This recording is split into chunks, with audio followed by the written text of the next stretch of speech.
Hello guys, how's it going? My name is Dalaran and patch 9.1 has been here for quite a while. With patch 9.1.5 coming out hopefully sometime soon with all the juicy quality of life changes, leveling changes, new time walking, and hopefully some of the much needed class changes that many of us are looking for. But for the patch 9.1, the meta has been solidified, and many of you guys have been asking me as of recently, what are the strongest classes if you were to level a freshing character for patch 9.1? And who doesn't want to play the best of the best? As someone who plays usually something really off meta, I can totally understand the idea behind playing just something optimal, something fun, something that's going to get into all the puck groups. We're also going to be taking a look at classes that can do well in a variety of different groups. Any class can be made to look good if you play around their playstyle and cooldowns in dungeons or raids, but we're taking a look at classes that can jump into puck content, jump in and play immediately, and will end up carrying most of their groups in one way or another. So this is going to be my strongest 5 classes to level in 9.1 list. Starting off with Windwalker Monks. Monks in particular are not terrible, but Windwalker is really carrying the weight. I would even wager this is some of the strongest melee gameplay that you're going to see for this current patch. Particularly when you play as a Necrolord, Monks just carry dungeons. They make any encounter when it comes to AoE easier by being able to delete everything on the screen, even though this class is capped for patch 9.1, with 9.1.5 removing some of those cap restrictions, which is going to unleash and unshackle the spec altogether. Windwalker Monks right now are just incredibly skillful at deleting AoE targets. It doesn't really stop only at AoE. In single target, they can also do really well. Just take a look at all these monk one-shots that have been going on in PvP for as long as we remember. Most pugs also find monks insanely strong, and being invited into pug groups is really easy because for monks, you don't really need necessarily a lot of coordination. You just want the tank to pull as many mobs as they can, just so you have more targets to AoE. This makes them super good for the plug and play gameplay, where you just want to jump into the game and start playing the class immediately. Outside of Windwalker Monk, Brewmaster is also a very serviceable tank. While they're not really excelling in any aspect of the game currently, they're also not completely terrible either. Mistweaver, while not a super popular healer, still is a fine healer for any of the heroic dungeons you want to do, mythic 15s, even your heroic raids, and even some mythic raiding. Monks are not completely trash can tier, even though they're not completely super popular. The second class on this list is Druid, and out of the 4 playable specs, at least one of them is going to be good, but Balanced Druid takes the cake, in my opinion, as the strongest ranged in the game. Particularly for PvE, but also very strong for PvP content as well.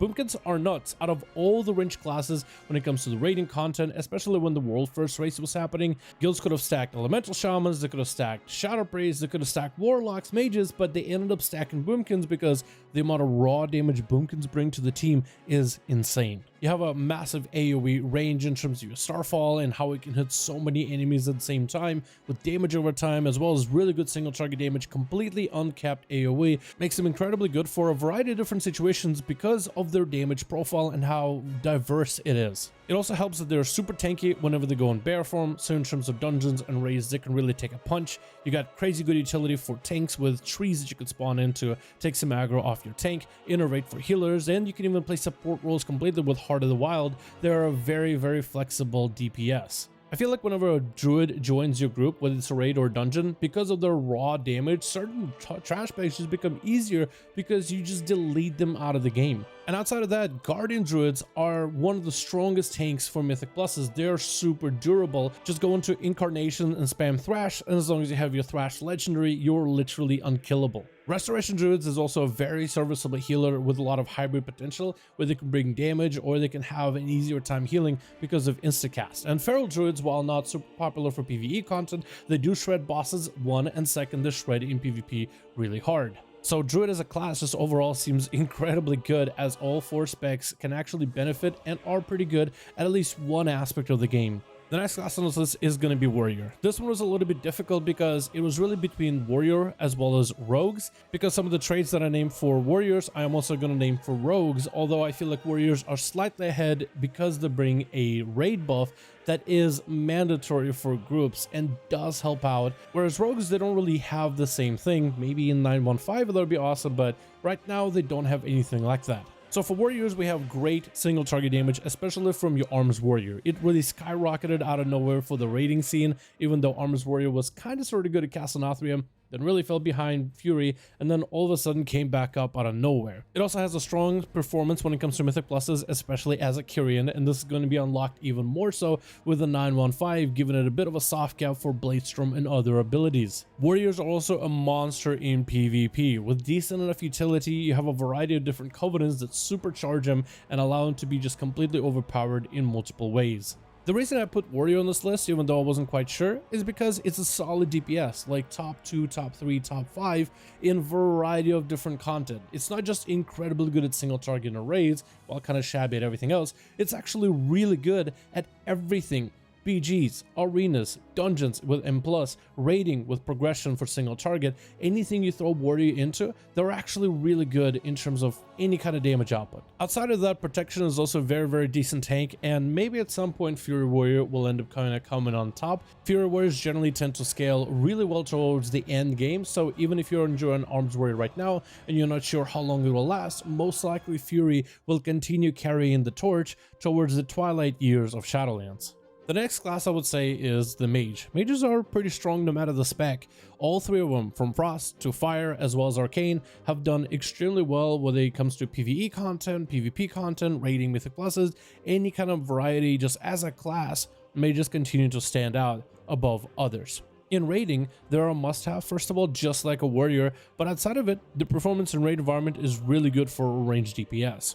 Their Mythic Plus damage is also almost unparalleled, but only challenged by balanced druids at the highest tiers of gameplay. Still, both of these classes are very much neck to neck. In PvP, mages are continuing to just do a massive absorbs in their shields and the tankiness that it provides, while also being able to have good reliable CC with incredibly strong fast-paced damage and pressure for any team that they come with. And because they're so flexible in terms of their damage profile as well as CC, it does give them more opportunities with different classes that they can play. No matter what kind of content you're into, raiding, M+, or PvP, mages definitely feel catered to. And if you end up playing one and leveling one, they are in an exceptionally good spot, and I believe they'll continue being this way unless Blizzard really ends up doing some nerfs. The final class in this video could have been anything, but to me, I decided I want to go with a Paladin. Why? Because Holy Paladins are extremely strong. They're a durable melee healer with meaningful damage that they bring for raids and dungeons, and are a staple to almost every progression group, be it keys that you're pushing for 20s and above, be it the raiding if you're trying to go for world first, or if you're trying to PvP. All the healers are good in the game, but Paladins in my opinion stand out in particular because of immunities, like Bubble and Blessing of Protection can make them pretty strong, especially when it comes to playing with pugs. You don't really need to play around the defenses of a Paladin, you always just have an immunity for a variety of situations when troubles arise. And I really do want to make sure I don't understate the damage aspect of Holy Paladins. Discipline Priests, Mystical Monks, even Restoration Shamans can provide quite a bit of damage depending on the build, depending if it's a Mythic Plus or if it's a raid. So all these classes have some passive damage that they also supplement. But Holy Paladin, I think, is the only healer in the game that can do meaningful damage. When they press that Ashen button, they literally become another DPS while also being able to heal perfectly fine like a normal healer would. And this means that if a boss in a raid needs to be pushed before a certain timer, the Holy Paladin DPS really helps you meet those damage checks. If you're doing Mythic Plus dungeons and the bosses are in tyrannical, so that means they have extra health, the Paladin can just delete a good portion of 20 to 30% of the health by themselves.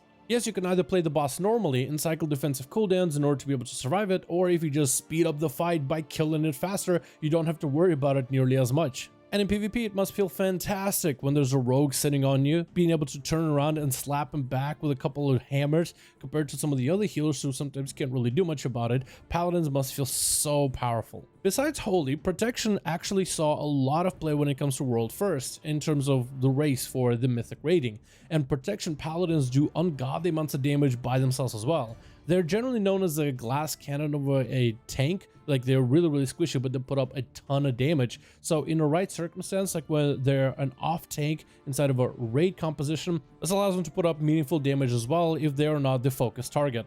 Retribution Paladins are also not terrible for PvE, but they're exceptionally good in PvP. The amount of damage a Retribution Paladin brings with wings, the Seraphim Hammer, the one-shots that you've seen with the Bell Toll as a Kyrian, they are just an unmitigated monster. This last class on the list in particular was kind of difficult for me to decide because there's a lot of classes that I feel like deserve the spot. But when it comes to making a group for Mythic Plus dungeons, who would you want out of all the healers? And in my mind, the Holy Paladin is the first class that comes to mind. But also when it comes to pairing up in PvP, doing 2v2s or 3v3s, you already have a healer, you're looking for an extra DPS.